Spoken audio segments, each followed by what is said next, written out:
Welcome back दोस्तों। तो जैसा कि हमने पिछले एपिसोड में देखा था, रिमरू और उसके बाकी के दोस्त किंगडम ऑफ इंग्रासिया चले जाते हैं, पर वो लोग काउंसिल मीटिंग में जाने से पहले कुछ कपड़े खरीदते हैं, जिसके दौरान रिमरू सबसे अलग कपड़े खरीदता है और इसका मजाक हिनाटा भी उड़ा रही थी, जिसकी वजह से रिमरू सोपोनेर को मन ही मन में गालियां देने लगा। पर वो लोग यहाँ पर कल की मीटिंग के बारे में बात करने के लिए आए हैं, जहाँ पर हमें जानने को मिलता है वहाँ के सारे काउंसलर्स टेम्पेस्ट को अपने साथ शामिल करने के लिए तैयार हो चुके थे, लेकिन कुछ कंडीशन पर और प्रॉफिट पाने की लालच में। यहाँ तक कि हिनाटा ने उस प्रिंस के बारे में भी उसको बता दिया। अगले सीन में मारिया बेल ने जोहान को अपनी तरफ कर लिया था, लेकिन वो उसकी जरा सी भी इज्जत नहीं करती। वहीं दूसरी तरफ वो सारे के सारे काउंसिल की तरफ पहुंच जाते हैं और वहाँ पर उनका स्वागत काफी अच्छे से हुआ, पर वहाँ पर कुछ बंदों ने उनका ये शानदार स्वागत बेकार कर दिया, यहाँ तक कि वो उसकी ट्रेन पर अपनी नजर डाले हुए थे। फिर हम यहाँ पर देखते हैं जहाँ पर ये मीटिंग शुरू हो चुकी थी, लेकिन उनकी इतनी सारी डिमांड को देखने के बाद रिमरू आग बबूला हो गया था। अब आगे तो नेक्स्ट एपिसोड की शुरुआत बिल्कुल उसी सीन से शुरू होती है जहाँ पर हमारा पिछला एपिसोड एंड हुआ था। वहीं पर रिमरू काफी ज्यादा गुस्सा होने के साथ अपनी टैक्स को हवा में उछालते हुए उनसे कहता है कि क्या तुम मेरा मजाक उड़ा रहे हो। अब उसको इतना तड़कता भड़कता देखकर वहाँ के सारे बंदे एकदम घबरा गए थे, जबकि दूसरी तरफ रिमरू अपनी बात को रखते हुए कहता कि तुम लोगों ने यह प्रपोजल ये जानते हुए ही रखा था कि मैं एक डिमन लॉर्ड हूँ और ये डिमांड की इतनी घमंडी और बेतुकी लिस्ट। फिर वो आगे ये बात अपने मन में कहता कि काउंसिल की तरफ से रखी गई ये मांगे तो पूरी तरह से हद के बाहर थी। सबसे पहले वह चाहते थे कि हम अपने मैनेजमेंट को इंग्रासिया तक चलाएं और उनका सारा काम और खर्च टेम्पेस्ट उठाएगा। दूसरा, उन्होंने सबसे बेहतरीन क्वालिटी के वेपन मांगे। उनका मकसद वेस्टर्न नेशन की आर्मी को और स्ट्रॉन्ग बनाना था। उन्हें इसकी उम्मीद थी कि टेम्पेस्ट इसमें उनकी मदद करेगा। तीसरा, टेम्पेस्ट में जो डंजन मिला था वह इंसानों का खजाना था। इसका मतलब था कि काउंसिल को उसके मैनेजमेंट में हिस्सा लेने का हक था। चौथा, काउंसिल में हमारी मेंबरशिप के लिए टेम्पेस्ट को हर साल एक तय फीस देनी होगी और सिक्योरिटी रीजन से हमारे काउंसलर के तौर पर सिर्फ इंसानों को ही चुना जा सकता था। जो सब सोचने के बाद वो काफी ज्यादा भड़कते हुए उनसे कहता है कि इसका मतलब है कि तुम मुझे और मेरे लोगों को अपना गुलाम बनाना चाहते हो। उसकी ऐसी बातों को सुनने के बाद वो लोग कहते हैं कि मैजेस्टी, हमारा ये उपदेश से बिल्कुल भी नहीं था और हाँ, हम आपके देश के साथ बस अच्छे संबंध बनाना चाहते थे। ये बात सुनकर रिमरू सीरियस टोन में कहता है, तो तुमने तय कर लिया कि मेरा नेशन तुम्हारे लायक नहीं था। जो सुनकर वहाँ के सारे लोग पहले से भी ज्यादा डर चुके थे, लेकिन दूसरी तरफ रिमरू एम्बेरस फील करते हुए अपने मन में कह रहा था, लो मैंने कर दिखाया, पर यार मैं कितना बेवकूफ हूँ। इंसानों के साथ मैंने जितने भी रिश्ते बनाए थे वह सब एक ही झटके में बेकार हो गए। और अभी वो ये सब सोच कर परेशान हो ही रहा था, तभी रफाल उसको बताते कि नोटिस कोई भी प्रॉब्लम नहीं है। मैंने इस मीटिंग पर मेंटल इंटरफेरेंस के इफेक्ट की कंफर्मेशन कर ली है। जो सब जानने के बाद रिमरू परेशान होने के साथ अपने मन में कहता है कि इसका मतलब है कि कोई इन काउंसलर्स का इस्तेमाल करके इस मीटिंग में होने वाली घटनाओं को कंट्रोल कर रहा है। और इसके आगे की बात हमें रफाल से पता चलती है। हालांकि लॉर्ड के गुस्से की वेव ने उन काउंसलर्स पर जिन पर उनका इस्तेमाल किया गया था, उन्होंने अपने इफेक्ट के रूप में दरारें छोड़ दी है। क्या मैं मेंटल इंटरफेरेंस को कैंसिल करूं? जिस पर एग्री करते हुए रिमरू वहाँ पर एक चुटकी मारता है और इसी के साथ वहाँ पर जितने भी लोग किसी के कंट्रोल में थे वो सब आजाद हो जाते हैं। मैजेस्टी, रिमरू का गुस्सा बिल्कुल जायज है। हाँ, बिल्कुल सही। भला ऐसे स्वार्थी मांगे कौन लिख सकता है? हाँ, एकदम सही। पिछली मीटिंग में इन शर्तों का जिक्र तक नहीं हुआ था। उनकी ऐसी बातों को सुनकर जोहान के तो होश ही उड़ चुके थे। वहीं दूसरी तरफ रिमरू अपनी गद्दी पर बैठने के साथ कहा, लगता है उन काउंसलर्स को होश आ गया है। उसकी इस बात पर सुनर सवाल करती है, तुम्हारा मतलब है कि वे मेंटल कंट्रोल में थे? इस बात पर एग्री करते हुए रिमरू कहता कि तुम ठीक कह रही हो, पर मुझे लगता है कि मेंटल इंटरफेरेंस के कारण उनका नजरिया बस संकुचित हो गया था। जो सब बताने के बाद वो अपने मन में कहने लगा, लेकिन यह कौन कर रहा है? क्या ये यूकी है? नहीं, मुझे नहीं लगता कि वह है। वह ऐसा कोई तरीका इस्तेमाल नहीं करना चाहेगा जिसका सबूत मैं पकड़ सकूं। तो क्या ये वह लोग हैं जो अभी भी पूरी तरह से शांत दिख रहे हैं, जबकि एक डीमन लॉर्ड ने अभी अभी उन पर गुस्सा किया था? ऐसा लगता है कि उनके दिमाग में अभी भी कोई प्लानिंग चल रही है। उसी वक्त वे रिमरू को चेतावनी देते हुए बताता है कि एक वेपन के साथ ग्रुप इसी तरफ आ रहा है। तभी दूसरी तरफ हम प्रिंस एल्रिक और उसके बाकी साथियों को देख पाते हैं, पर उनको अपने सामने देखने के बाद लेस्टर उस पर गुस्सा करते हुए कह रहा था, इसका क्या मतलब है? और यहाँ पर अभी भी काउंसिल मीटिंग चल रही है। लेकिन प्रिंस एल्रिक और उसके बाकी के साथी उसके इस सवाल का जवाब नहीं देते, पर वो आगे की तरफ बढ़ना शुरू कर देते हैं। और उन लोगों को काउंसिल की तरफ आते हुए देखने के बाद रिमरू अपने मन में कहने लगा, और जरा इन सभी लोगों को आते हुए देखो, इनमें से कुछ चेहरे तो जाने पहचाने से लग रहे हैं। उसने पहले प्रिंस एल्रिक को नहीं देखा था, जिसकी वजह से लेस्टर अपनी औकात दिखाते हुए कहने लगा, प्रिंस एल्रिक, वैसे ये लोग कौन है? तभी हमें पीछे से गवान की आवाज आती है जो उससे कह रहा था, मैंने उन्हें यहाँ पर बुलाया है और उस बदमाश को यहाँ पर सबके सामने बेइज्जत करने के लिए, समझे? उसकी ऐसी बातों को सुनने के बाद लेस्टर अब उस पर भड़कने के साथ कहता है कि तुम ये क्या कर रहे हो लॉर्ड गवान? क्या तुम पागल हो गए हो? साथ ही साथ वहाँ के लोग बातें करने लगे थे, आखिरकार यहाँ पर क्या हो रहा है? क्या उन्होंने इंग्रासिया के किंगडम ने भेजा है? यहाँ तक कि जोहान भी उससे सवाल करता है, हे लॉर्ड गवान, मुझे इसकी बिल्कुल भी जानकारी नहीं थी, क्या तुम्हें पता है? उसको इतना भड़कता देख देखकर गवान उसे शांत कराते हुए सब लोगों को बताना शुरू करता है। सच कहूँ तो यहाँ मौजूद हर कोई डीमन लॉर्ड रिमुरु से डरता है। क्या मैं गलत कह रहा हूँ? इसलिए अब समय आ गया है कि हम डीमन लॉर्ड रिमुरु को टेक डाउन और उस पर अपना कब्जा जमा ले, और फिर ऑक्टाग्राम का एक प्लेयर साथ ही बेल्डोरा भी हमारे मोहरे बन जाएंगे। उसकी ऐसी बातों को सुनने के बाद लेस्टर हैरान होने के साथ ग्रेट रिमुरु से कहता है कि यह सब एक गलत फहमी है, काउंसलर्स की ऐसी कोई भी इच्छा नहीं थी। लेकिन अब हिनाटा मैदान में उतरने के साथ उससे सवाल करती है, हाइनेस इसका क्या मतलब है? उसके इस सवाल का जवाब देते हुए हेलरिक बताना शुरू करता है, हिनाटा तुमने मुझे निराश किया। ह्यूमैनिटी के मॉन्स्टर में से एक डीमन लॉर्ड से इतनी डर गई कि उसने अपना कर्तव्य छोड़ दिया। अगर तुमने मेरे साथ कोलैबोरेट किया होता तो मैं तुम्हें सही मैनर्स सिखा सकता था। चलो मैं तुम्हारा इनसे इंट्रोडक्शन करवाता हूँ। ये है गाइए, एक एक्स्ट्रा ऑर्डिनरी रूप से ब्रिलियंट मर्सनरीज और फेमस मर्सनरीज का ग्रुप, वर्ल्ड की लीडर, और ये है उसके बाकी के मेंबर्स। उसकी ऐसी बातों को सुनने के बाद रिमरू अपने मन में कहा कि अब समझ में आया, तो ये है टीम ग्रीन फ्यूरी का बॉस। जबकि एल्रिक अपनी बातों को कंटिन्यू करते हुए कहना शुरू करता है, और ये मेरा पार्टनर नाइट है, एंग्रासिया का सबसे ताकतवर आदमी और नाइट ऑफ एंग्रासिया का कैप्टन रेनर। मैंने डीमन लॉर्ड को हराने के लिए जितने भी ताकतवर आदमी ढूंढे उन्हें इकट्ठा किया, और ये सोचना कि वही अकेला ताकतवर है उसकी सबसे बड़ी अकड़ है। साथ ही साथ लेडी हिनाटा आप बस चुप रह सकती हैं और हमें इस डीमन लॉर्ड को गिराते हुए देख सकती हैं। और वैसे भी वेस्टर्न होली चर्च और आगिलियोबेनियस को इससे कोई तकलीफ नहीं होगी। पर उसकी बात को बीच में ही काटते हुए हिनाटा कहने लगी, मैं तुमको यहाँ पर ऐसा करने की इजाजत नहीं दे सकती, और यहाँ पर मैं तीसरे पक्ष के गवाह के तौर पर हूँ। अगर ये काउंसिल की इच्छा होती तो बात कुछ और होती, लेकिन मेरी सिचुएशन मुझे किसी पर्सन की मनमानी को नजरअंदाज करने की इजाजत नहीं देती। उसकी इस बात पर रेनर सामने की तरफ आते हुए कहता है कि मुझे इससे कोई फर्क नहीं पड़ता कि तुम होली नाइट के कैप्टन हो या कुछ और। वैसे भी तुम तो इस छोटे मोटे डीमन लॉर्ड को भी नहीं हरा पाई और अब बस एक दूसरे की जख्म चाट रही हो। क्या मजाक है? मुझे पक्का यकीन है कि तुम डर के मारे अपनी पैंटी गीली करके वहाँ से भाग खड़ी हुई होगी, है ना?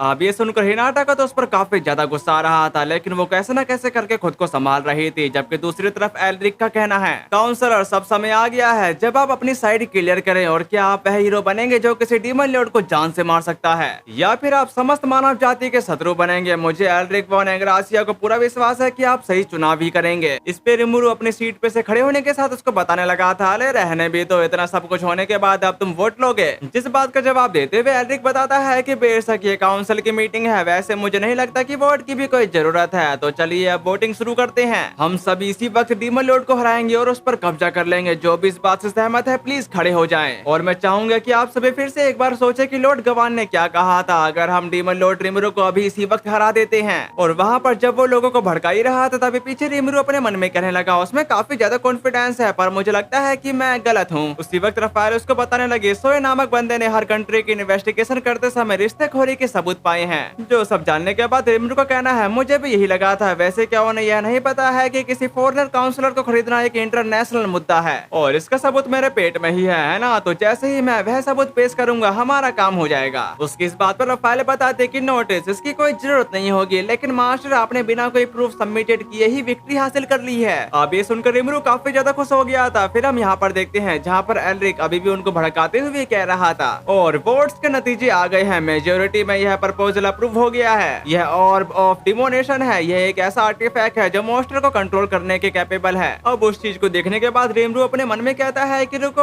ऑर्ब ऑफ डिमोनेशन? यह तो वही चीज है जिसका दिखावा मिलिम ने वॉलपर गिर्स के दौरान किया था कि वह उसके कंट्रोल में है। अभी एकदम से रफाएल करने लगी, ये असली लगता है, लेकिन ऑर्ब ऑफ डिमोनेशन मास्टर को कंट्रोल करने में कैपेबल नहीं है। जबकि एल्रिक ऑर्ब ऑफ डिमोनेशन को उसकी तरफ दिखाते हुए कहता है कि डीमन लॉर्ड रिमरू, अगर तुम बिना किसी फाइट के इसे पहन लोगे तो मैं तुम्हारे साथ जोर जबरदस्ती नहीं करूंगा। और वैसे भी एक राजा को इतना उदार तो होना ही चाहिए कि वह ये जान सके कि विरोध करना कब बेकार है और बस रियलिटी को एक्सेप्ट कर लो। उसके इस सवाल का जवाब देते हुए रिमरू कहता है कि मैं भी आपसे यही बात कह सकता हूँ योर हाइनेस, कि आप वह पर्सन नहीं है जिसे रियलिटी एक्सेप्ट करने की जरूरत है। अब ये सुनकर एल्रिक उसके इस सवाल का जवाब नहीं देता, पर वो पीछे की तरफ देखने लगा था कि कितने लोगों ने उसको वोट किया है। लेकिन जो बंदे खड़े हुए थे वही उस पर गुस्सा करते हुए कहने लगे थे कि हम इस बात से सहमत नहीं हुए थे। अब उनको ऐसा बोलता देखकर उसको कुछ भी समझ में नहीं आ रहा था कि वो ऐसा क्यों बोल रहे हैं। इसका रीजन मैं आपको बताता हूँ। ये लोग कुछ देर पहले इस बंदे के ही कंट्रोल में थे, लेकिन अब वो रिमरू की पावर की वजह से एकदम आजाद हो चुके हैं। जो देखने के बाद रिमरू अपने मन में कह रहा था, अरे कितना मजेदार है ये। उसे लगा था कि वह रिश्वत और दिमागी दखलंदाजी से जीत जाएगा, लेकिन जिन काउंसलर्स के साथ उसकी मिली भगत थी उन्हें होश आ गया है और उन्हें एहसास हुआ कि वह कितनी बड़ी बेवकूफी कर रहे थे।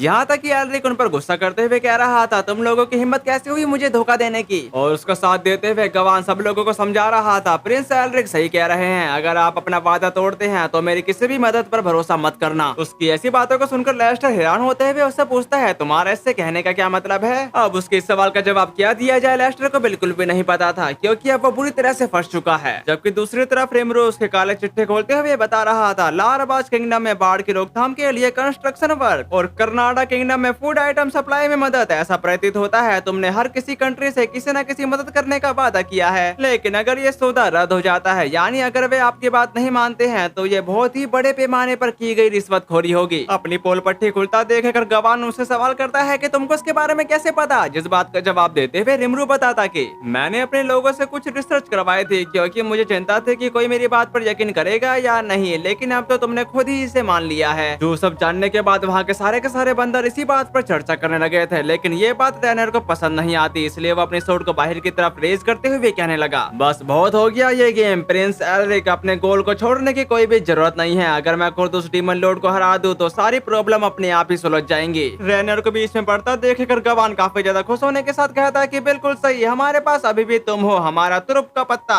फिर अब यहाँ पर देखते हैं जहाँ पर ग्रीन फ्यूरी का बॉस उससे कह रहा था, हमारे कॉन्ट्रैक्ट के अनुसार हमने सिर्फ ये वादा किया था कि हम आपको एस्कॉर्ट करेंगे। उनकी ऐसी बातों को सुनकर गाइए उसका मजाक उड़ाते हुए कहने लगा, कायर लोग ही हमारे रास्ते में आ जाते हैं। जो सब जानने के बाद रिमरू ने भी अपने मन में कहा, अच्छा तो शायद वर्ड का इन सबसे कोई भी मतलब नहीं है, पर मैं मानता हूँ कि वे अभी एक ही तरह के लोग नहीं हैं। जबकि दूसरी तरफ लेस्टर का कहना है, तुम लोग अभी भी इस बेवकूफी पर अड़े हुए हो, और वो आगे कुछ भी कह पाता तभी उन दोनों बंदों ने उस पर अपनी स्वॉर्ड रेज कर दी। अब इस सीन को देखने के बाद लेस्टर तो काफी ज्यादा घबरा गया था। फिर हम यहाँ पर देखते हैं जहाँ पर रेमरू अपने मन में कहा कि तो क्या वे अब सख्त कदम उठाएंगे? मेरा मतलब है मैं तो खुद उनसे लड़ने को तैयार हूँ। अब इस पे रफाल उसको एक सलाह देती है, अगर आप उनके चैलेंज को एक्सेप्ट करते हैं तो आपके रेपुटेशन को ठेस पहुंचेगी। इस बात को तो रिमरू अच्छे से जानता था। तभी वहाँ पर हिनाटा आते के साथ रिमरू से कहती है कि इसे मैं संभाल लूंगी। साथ ही साथ एक गवाह के तौर पर मैं इस तरह की हिंसा को नजरअंदाज नहीं कर सकती, और इसके अलावा इस आदमी ने मेरी बहुत बेइज्जती की है। उसके सवाल का जवाब देते हुए रैनर बताता है कि क्या मजाक है, अगर तुम मेरी औरत बनना चाहती हो तो मैं तुम्हारी देखभाल करने को तैयार हूँ। इस बात की वजह से हिनाटा का गुस्सा पहले से भी ज्यादा खतरनाक हो चुका था। अब ये बंदा जिंदा बचेगा या नहीं ये तो हिनाटा पर डिपेंड करता है। दूसरी तरफ से गवान का कहना है, अरे अरे सर रैनर, क्या ये आपके तरफ से थोड़ा रूड नहीं है? वैसे मुझे इस डीमन लॉर्ड में इंटरेस्ट है, उसे अपने काबू में रखना मजेदार होगा।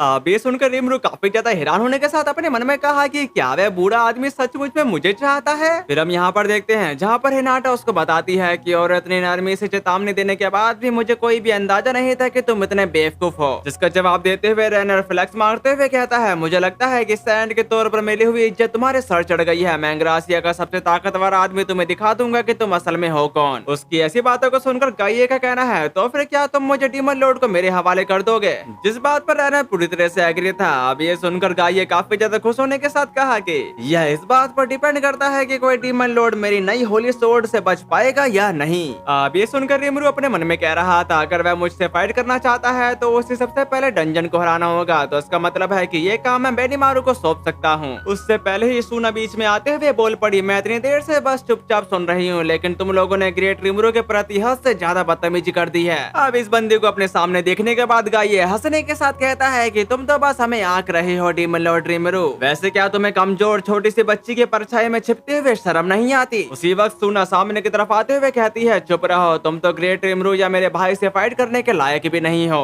ये बात तो सीधे उसके दिल पे जा लगी थी। यहाँ तक कि वो उससे कहता कि मैं किसी पर दया भी नहीं दिखाता, यहाँ तक कि लेडीज और बच्चों पर भी नहीं। उसकी ऐसी बातों को सुनकर बेनीमारू रिमरू से कहता है कि अगर जरूरत पड़े तो मैं इसमें शामिल होना चाहूंगा। जिस बात पर एग्री करते हुए रिमरू कहता है, लेकिन मुझे लगता है कि हम ठीक रहेंगे, क्योंकि मुझे लगता है कि सूना ने इस आदमी का एनालाइज पहले ही पूरा कर लिया है। दूसरी तरफ रैनर अपने सामने वाली अपोनेंट को देखने के साथ कहता है कि लगता है ये बैटल देखने में काफी बोरिंग होगी, पर मुझे लगता है कि ये बात इस वाली पर भी लागू होती है, क्योंकि यह तो पलक झपकते ही खत्म हो जाएगी। जो सब कहने के बाद उसने अपनी स्वॉर्ड का इस्तेमाल करते हुए सीधे हिनाटा पर अटैक कर दिया था। उसको इतनी तेजी से अपनी तरफ बढ़ता देखकर हिनाटा उसके अटैक को डॉज करने के बाद पलक झपकते ही उसको हरा देती है, लेकिन वो अभी भी काफी ज्यादा गुस्से में थी। साथ ही वो उससे कहती है, जल्दी से खड़े हो जाओ, क्योंकि तुम एंग्रासिया के सबसे ताकतवर आदमी हो, है ना? उसकी ऐसी बातों को सुनकर रैनर को अपनी औकात पता चल चुकी थी, यहाँ तक कि वो उसके घुटनों के बल आ चुका। अपने नाइट की ऐसी हालत को देखने के बाद एल्रिक उसे समझाता है कि क्या हो गया तुम्हें, तुम तो मेरे नाइट हो, और वैसे भी हिनाटा द सैंड तुम्हारे सामने कुछ भी नहीं है। उसकी ऐसी बातों को सुनकर रैनर टेसुए बहाते हुए कह रहा था, नहीं ऐसा नहीं हो सकता, ये नहीं होगा, मैं उसे नहीं हरा सकता। फिर हम यहाँ पर आते हैं जहाँ पर गाइए ने अपनी होली स्वॉर्ड का इस्तेमाल करते हुए सीधे सूना पर अटैक कर दिया था। लेकिन सुना बड़े आराम से अपने फैन को बाहर की तरफ निकालते हुए उसके होली स्वॉर्ड के 2 टुकड़े कर देती है। अब ये देखकर उस बंदे की आंखें फटी की फटी रह गए थे, जबकि सुना उसका मजाक बनाते हुए कहने लगी, मुझे लगा था कि तुमने कहा था कि यह होली स्वॉर्ड है, पर लगता है यह तो बस एक कचरा है। उसकी ऐसी बातों को सुनकर गाये उस पर गुस्सा करने के साथ कहता है कि मैं किसी मॉन्स्टर को मुझे नीचे दिखाने की परमिशन नहीं दे सकता,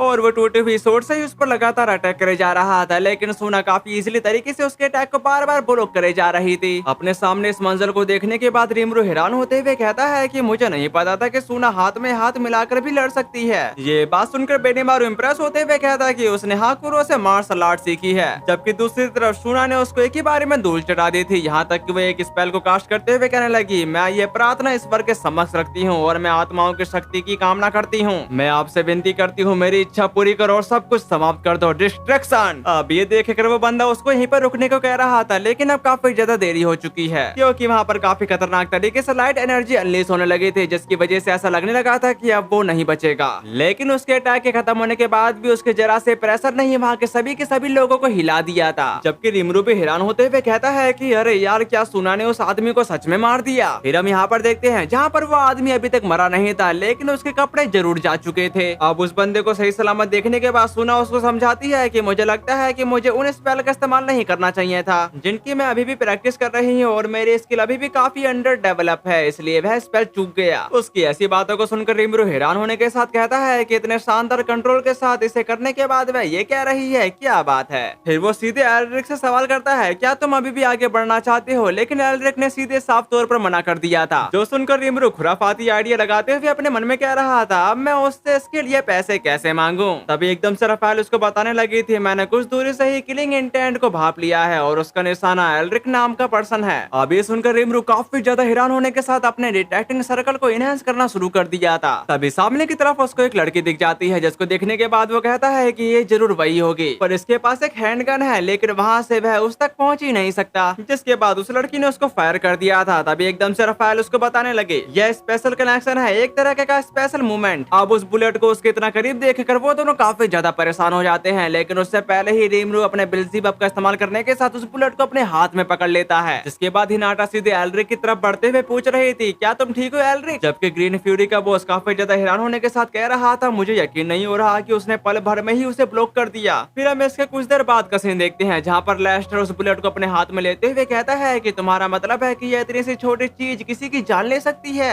जिस बात का जवाब देते हुए हिनाटा बताती है कि यह एक बुलेट है और इसे चलाने के लिए किसी खास टूल की जरूरत होती है। ये बात सुनकर लेस्टर सवाल करने लगा था, लेकिन कोई प्रिंस एल्ड्रिक को क्यों टारगेट करेगा। जिसका जवाब देते हुए हिनाटा बताते कि शायद उनका इरादा डेमन लॉर्ड रिमरू को फंसाने का था। अगर इस बीच प्रिंस एल्ड्रिक की मौत हो जाती तो सबसे पहला शक उन्हीं पर जाता। दूसरी तरफ एल्ड्रिक निराश होते हुए कह रहा था, उन बेवकूफों को तो बस इस्तेमाल किया जा रहा था किसी मोहरे की तरह, वैसे क्या मैं हमेशा के लिए निशाना ही बना रहूंगा। उसकी इस बात पर रिमरू बताता कि अरे मुझे लगता है कि तुम बिल्कुल ठीक रहोगे, क्योंकि वह जो कोई भी था उसकी प्लानिंग पहले ही नाकाम कर दी गई है। पर एल्ड्रिक उसे समझाता है कि लेकिन मैं थ्रोन के लिए नेक्स्ट लाइन के लिए उनके लिए यूजफुल हूँ। ये बात सुनकर रिमरू कहता है कि मुझे नहीं लगता कि एंग्रासिया इतना भोला है कि इतनी बेवकूफी करने के बाद भी किसी प्रिंस को हाई पोस्ट पर बनाए रखे, लेकिन हाँ, जिंदगी में किंग बनना ही सब कुछ नहीं होता। पर क्यों ना तुम अपने इन सब की गलतियों का प्रायश्चित करो और फिर आराम से बैठकर सोचो कि तुम अपनी जिंदगी को कैसे जीना चाहते हो। उसकी ऐसी बातों को सुनने के बाद एल्ड्रिक हैरान होने के साथ कहता है कि मैंने सोचा था कि एक डीमन लॉर्ड ज्यादा डरावना होगा और इंसानों से नाराज होगा। उसकी इस बात पर रिमरू बताता कि वैसे मैं तो एक पैसा पेस्ट हूँ। अब ये सुनकर एल्ड्रिक एक स्माइल के साथ कहता है कि मैं कितना बेवकूफ था, कितनी आसानी से धोखा खा गया। गवान, हमें इसकी जिम्मेदारी लेनी होगी। ये बात सुनकर गवान बहाने मारते हुए कहता है कि आपका क्या मतलब है, और मुझे तो इसके बारे में कुछ भी नहीं पता। अब ये सुनकर एल्ड्रिक उस पर गुस्सा करने के साथ कहता है कि वो तुम ही थे उस प्लान के साथ जो मेरे पास आए थे, लेकिन अब तो वो इस बात का प्रूफ दिखाने को कह रहा था, जिसकी वजह से एल्ड्रिक के तो होश ही उड़ जाते हैं। जो सुनकर रिमरू अपने मन में कहने लगा, ये तो बिल्कुल भी ठीक नहीं है और हम उसे अपनी गलती कबूल करने के लिए कैसे मनाएं। फिर हम यहाँ पर देखते हैं जहाँ पर एक सोल्जर बता रहा था, मैजेस्टी एंगल पधार रहे हैं, इसलिए प्लीज पीछे हट जाओ। जिसके बाद एंगल सीधे डीमन लॉर्ड की तरफ बढ़ते हुए कह रहे थे, टेम्पेस्ट के डीमन लॉर्ड, ऐसा लगता है कि मेरे बेटे ने तुम्हारे लिए काफी बड़ी मुसीबत खड़ी कर दी है। ये बात सुनकर रिमरू कहता है कि हाँ, कुछ हद तक, लेकिन मुझे लगता है कि हमने सब कुछ क्लियर कर लिया है। उसकी ऐसी बातों को सुनकर एंगल कहते हैं कि मैं देखता हूँ कि मैं अपनी माफी और ग्रेटिट्यूड एक किंग के रूप में नहीं बल्कि एक डैड के रूप में अर्पित करता हूँ। इस पे रिमरू उसे माफ करते हुए कहने लगा था कि मैंने उसे माफ कर दिया है, लेकिन अगली बार ऐसा नहीं होना चाहिए। जिस बात पर एग्री करते हुए एंगल का कहना है, मैं भी आपके साथ एक अच्छा रिश्ता बनाना चाहता हूँ, लेकिन उम्मीद है कि आप इसे एक्सेप्ट करेंगे। इसके लिए रीमरू तैयार हो जाता है। फिर वो गवान की खबर लेते हुए कहने लगे, मेरे पास तुम्हारे लिए कुछ सवाल है, लेकिन मुझे लगता है कि तुम्हारा ईमानदारी से जवाब देने का कोई भी इरादा नहीं है, इसलिए तुम्हारी सजा का फैसला मैजिकल इंक्विजिटर्स में ही होगा। अब ये देखकर गवान उनसे भीख मांगते हुए कह रहा था, कृपया करो मुझे बख्श दो, मैं तुम्हें सब कुछ बता दूंगा, प्लीज रहम करो। अपने सामने इस खौफनाक नजारे को देखने के बाद जोहान अपने मन में कहता है कि क्या ये मारिया बेल की प्लानिंग का एक और हिस्सा है? मुझे समझ में नहीं आ रहा और वे क्या सोच रही है। फिर हम इसके कुछ देर बाद का सीन देखते हैं, जहाँ पर बैकग्राउंड में रीमरू बता रहा था। इसके बाद सभी साजिशकर्ताओं को वहाँ से हटा दिया गया। बाद में मीटिंग फिर से शुरू हो गई और 3 बिंदुओं को दोबारा से विचार करके मंजूरी दे दी गई। पहला, टेम्पेस्ट को एक नेशन के रूप में मान्यता दी जाएगी। दूसरा, टेम्पेस्ट को फॉर्मल रूप से काउंसिल में शामिल किया जाएगा। तीसरा, काउंसिल टेम्पेस्ट को मिलिट्री अथॉरिटी प्रोवाइड करेगी। ये सभी प्रपोजल कंसेंसस से लागू हो गए और इन सब के जरिए मैंने एक अहम बात सीखी, काउंसलरों के सारे धोखे और दिमागी खेल मेरे बस की बात नहीं है। अब से ये सब रफाएल ही संभालेगी। इसी के साथ यहाँ सीन कट होकर उसी लड़की की तरफ आ गया था, जहाँ पर वो काफी ज्यादा परेशान होने के साथ कह रही थी, ऐसा हो ही नहीं सकता, मुझे अभी भी प्रिंस एल्रिक की मौजूदगी का एहसास हो रहा है और एक और फायरिंग नहीं, मैं नहीं कर सकती। यह साफ है कि मैंने उस डीमन लॉर्ड को कम आका। उसी वक्त वहाँ पर सुए समन होने के साथ उसे समझाने लगा था, तुम ग्रेट रीमरू को कम आक रही हो और मर्डर के कोशिश में नाकाम होने के बाद भी यहाँ पर रुके रहना तुम्हारी मूर्खता है। अब उसको अपने सामने देखने के बाद उस लड़की ने अपनी गन उसकी तरफ पॉइंट कर दी थी। और हाँ, मेरे एग्जाम शुरू हो चुके हैं, इसलिए वीडियो आने में थोड़ी सी लेट हो सकती है, तो फिर मिलते हैं। sayonara।